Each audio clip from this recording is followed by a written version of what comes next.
Shall we begin?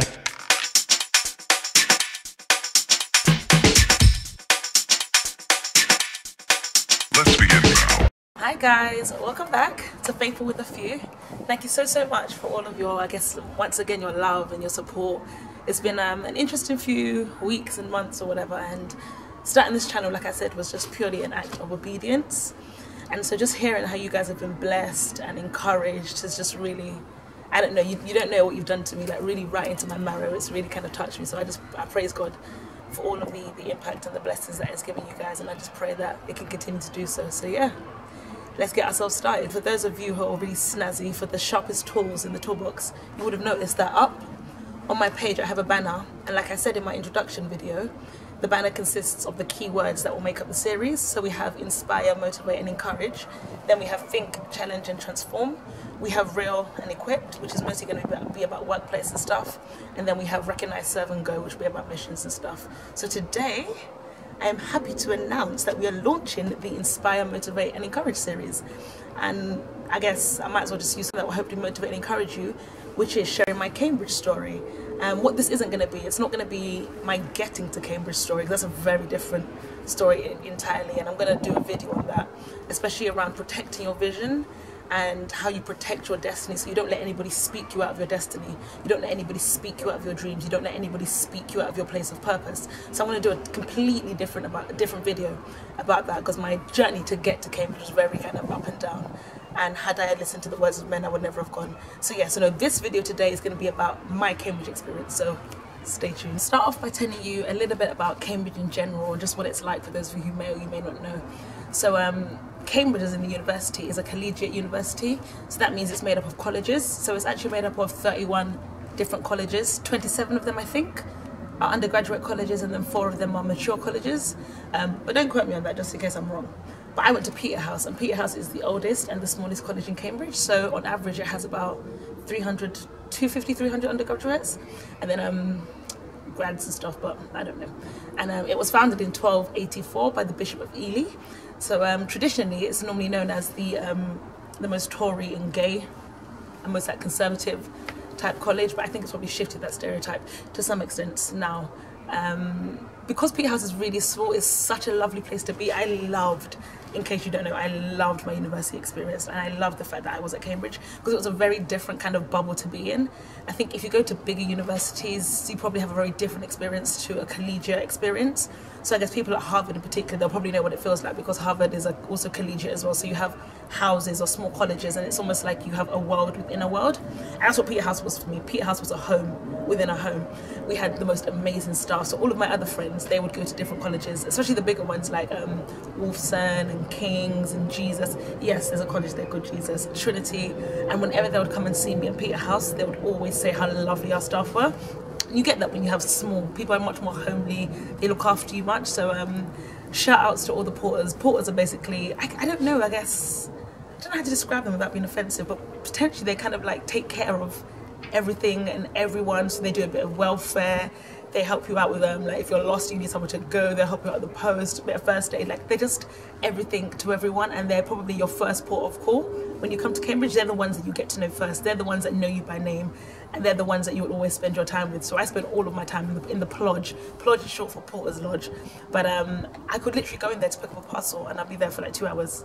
Before you know it, Mike will be like, do you want some tea? I'll be like, no, I really should get going. Mr. Mead will come back. Do you want some? I'm like, no, I need to get going. Vic will come back. The Peters will come back. It was amazing. I had an amazing time.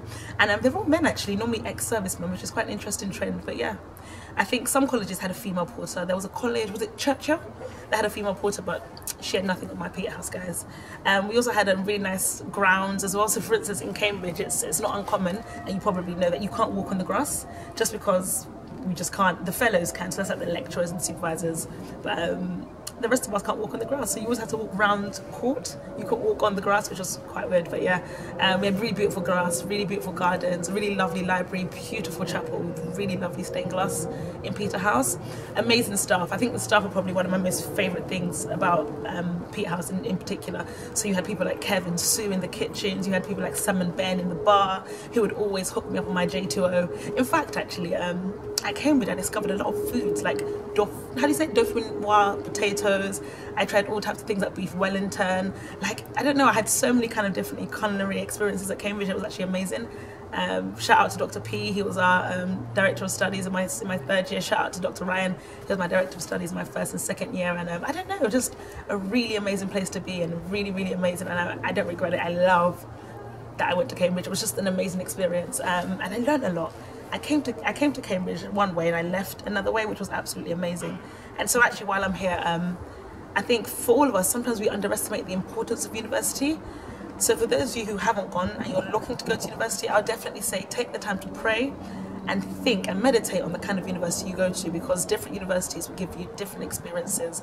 So it's not every day you go to a university because all of your friends are going, because if they're your friends you can see them when you come home from term.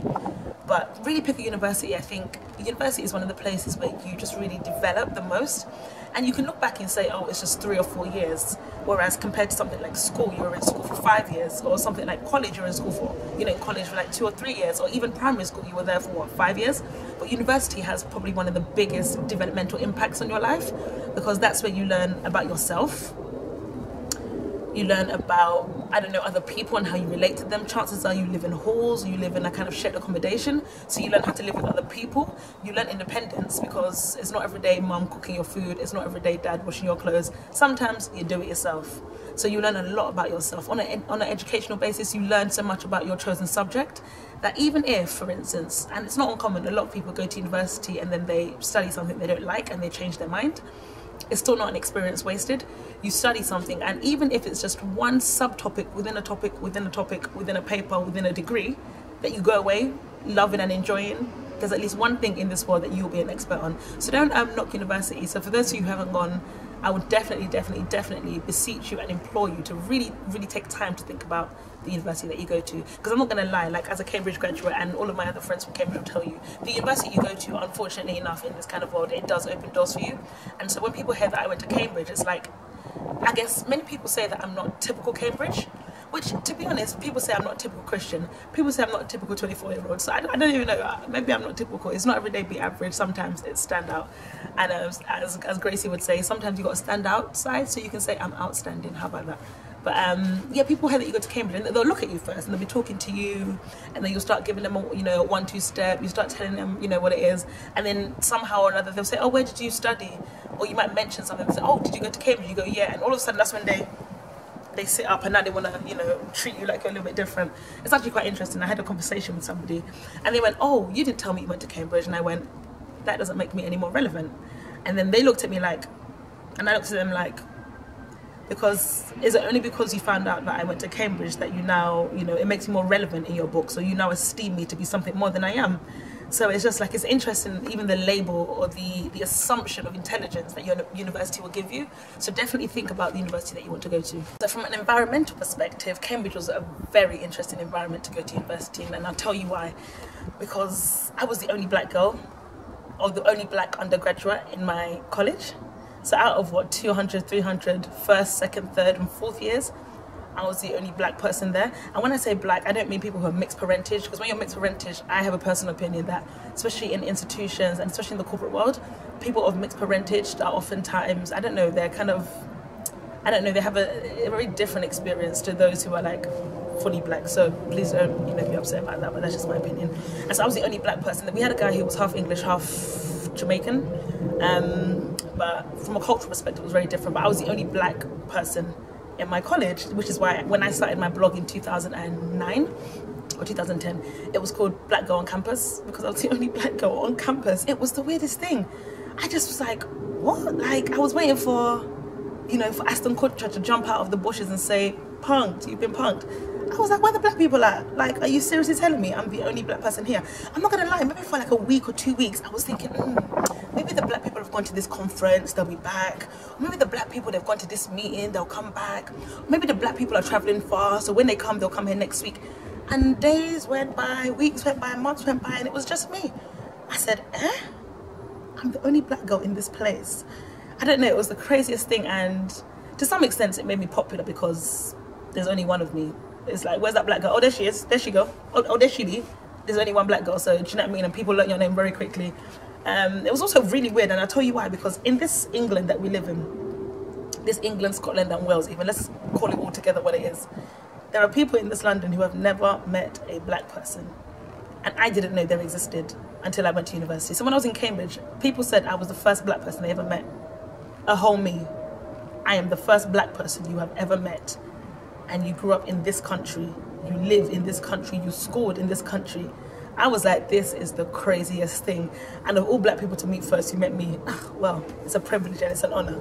But at the same time, it also felt like I had to carry the, you know, the whole of the black race, or whatever you want to call it. Well, we're all one race, the human race, but for want of terminology, I had to carry the whole black race on my shoulders. I had to make sure I didn't let us down. I had to make sure I was, you know, representing us right, making sure people were culturally aware of the right things. It was the craziest thing. I mean, people would look at the way you dance or the way you spoke, or even be touching your hair. Oh, your hair is this, your hair is that. And I was like, you don't live in a remote part of the world. You weren't born in a tribal village in Papua New Guinea. You weren't in some backward village in just one tribal, tropical country. You were grown in this country. I just thought it was the weirdest thing how I was the first black person. But then if you look at the kind of institutions and schools that people went to, I guess, unfortunately enough, black people aren't very common there. So you can start to understand, especially when you go to those really top private schools, which are very, to be honest, very inaccessible for everyday man, black, white, woman, green, blue or red. Then you start to understand why. So that was really weird. So yeah, so I was quite popular, especially as a result of being the only black person. They're very, very popular. And yeah, so I guess I felt quite good being popular and stuff. I was always, people was like, oh, come out, Toes, come out, Toes. There was a lot of fun and stuff, and people liked being around with me, you know, funny bands, cheers, lols, whatever. But then it got a point, I was a bit like, okay, this is a little bit annoying now. Like, I'm not going to be the token black girl. If you want a token black girl, go and find her elsewhere. So it kind of got a little bit annoying. So you had to kind of temper it the right way. And also people were really ignorant, and I guess because they had never met a black person, so people would just say some stupid things, and I'm like, really though, babes? And it was crazy. So you had to make sure people being, I guess, you know, aware of their ignorance and being taught to do things the right way. An interesting thing about the environment in Cambridge is that, especially when you first arrive as a fresher, it's really weird, but everybody was kind of sizing each other up. So like, who's old money, who's new money? And then you had me, no money. And everyone's trying to see who's worth something. Who do I want to be, you know, aligned with? So you have people saying, parents do this and my parents do that. What do your parents do? And it was, everyone's trying to size them up. Oh yeah. My family, we have this title in my family. I'm this many, you know, this, that, and the other. And it was really weird. It was almost like a bit like Dragons, or The Apprentice. That's the word I'm looking for. It was like the first week in The Apprentice. And you know when they often show people's, their VTs, and everyone starts telling you, oh, I'm the bark to your bite, or there's never been anyone like me, or, you know, all of that kind of Stuart Baggs kind of rubbish. And that's what people were doing, because it was almost like they're trying to figure out who's who, and sadly enough, who's worth being friends with. So cliques were formed very quickly. So I guess the clique that I was a part of was very kind of more everyday folk. So people who kind of came from substantial backgrounds, but were much more normal, not really rah, as they would say, not really posh and tough and all that kind of stuff. Although I did have one friend and she smoked a pipe, and I was like, girl, get out of here. You're a girl. You're this young and you're smoking a pipe. So that was crazy. But she's a lot of fun as well. So yeah, so the environment in Cambridge was a very interesting environment to kind of grow in. And I absorbed a lot of my environment as well as rejected it, because it's not everywhere that you are, you just take all that they give you. So I absorbed a lot of things, but I also rejected a lot of things, because not everything kind of sat right with me. But environment wise, I really did like Cambridge. So I hope you've enjoyed this video. Stay blessed. Catch you on the flip side.